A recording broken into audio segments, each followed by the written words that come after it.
राजा उग्रसेन जी के 9 पुत्र हुए। सबसे बड़े पुत्र का नाम था कंस। देव की माता कंस की चचेरी बहन थी, लेकिन वो अपनी बहन से भी ज्यादा प्रेम करते थे उससे। उन्होंने देव की माता का विवाह करवाया अपने मित्र वसुदेव से।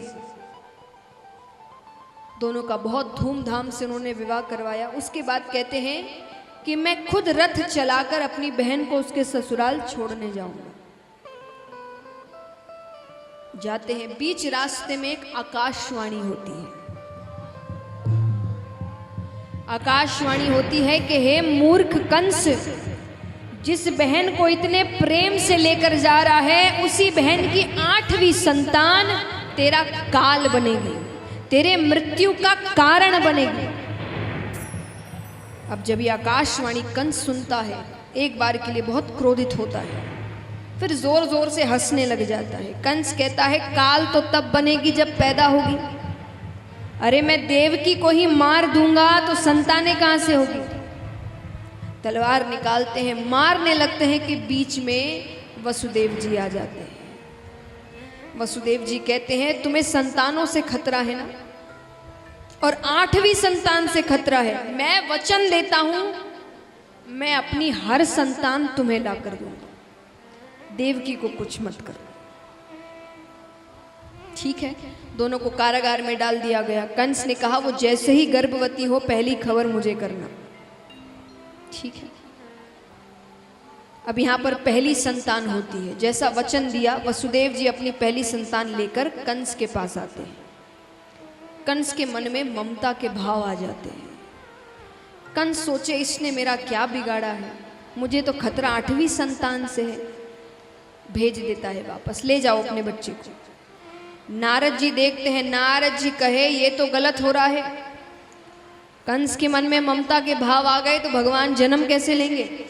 नारद जी एक कमल का पुष्प लेकर आते हैं कंस के पास। आकर उससे कहते हैं जरा ये बताना इसकी पहली पत्ती कौन सी और 8वीं पत्ती कौन सी। कंस गिनने लगता है। कंस कहे इसकी तो हर पत्ती पहली और हर पत्ती 8वीं है। नारद जी कहे तो उसी प्रकार तुम्हें क्या पता उस विष्णु ने कैसी गिनती करी हो, क्या पता उसने उल्टी गिनती करी और पहली संतान ही 8वीं संतान हो। अब वो डर गया। वो जाता है कारागार में, बच्चे को गोद में उठाता है और बड़ी क्रूरता से उसकी हत्या कर देता है। पहली संतान, दूसरी संतान, तीसरी संतान, चौथी संतान, 5वीं संतान, 6ठी संतान, 6 संतानों को कंस मारता है। 7वीं संतान को भगवान देवकी माता के गर्भ से रोहिणी माता के गर्भ पहुंचा देते हैं। वो कौन थे? बलराम जी। अब बारी आती है 8वीं संतान। वातावरण ही अलग है।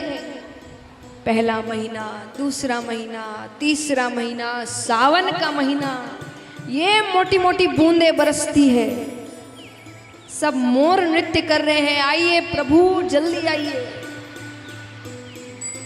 भगवान पूरे 9 महीने नहीं लेते, क्योंकि 9 महीने होते ही वो पहुंच जाता था कंस। तो भगवान रोहिणी नक्षत्र में कृष्ण पक्ष में देवकी माता के गर्भ से मध्य रात्रि में कारागार के अंदर श्री कृष्ण जन्म लेते हैं। बधाई हो।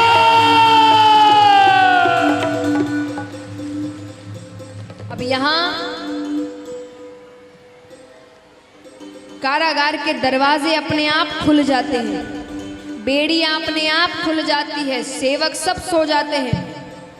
भगवान कहते हैं देवकी माता से, वसुदेव जी से कि देर मत करो, मुझे जल्द से जल्द गोकुल लेकर जाओ, नंद बाबा के घर पर। वहां यशोदा मैया होगी, उनके बगल में कन्या सो रही होगी, कन्या को उठाना और मुझे वहां सुला देना। वसुदेव जी जाते हैं और यशोदा मैया के पास जो कन्या सो रही थी उसको उठाते हैं और वहां पर भगवान को सुला देते हैं। अब यहाँ पर सुबह नंद बाबा वो सोचते यशोदा सो रही है, तो उनके कमरे में गए बिना ही वो गौशाला चले जाते हैं।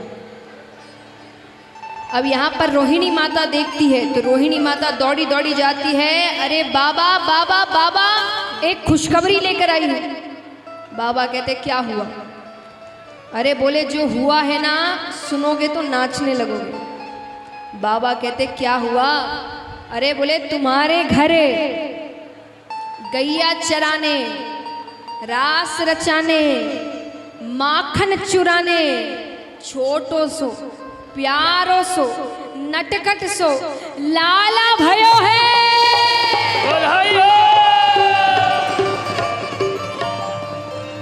अब तो पूरा ब्रज उत्सव मना रहा है, सब ऐसे नाच रहे हैं मानो उनके घर लाला हुआ है। आपको भी ऐसे ही नाचना है।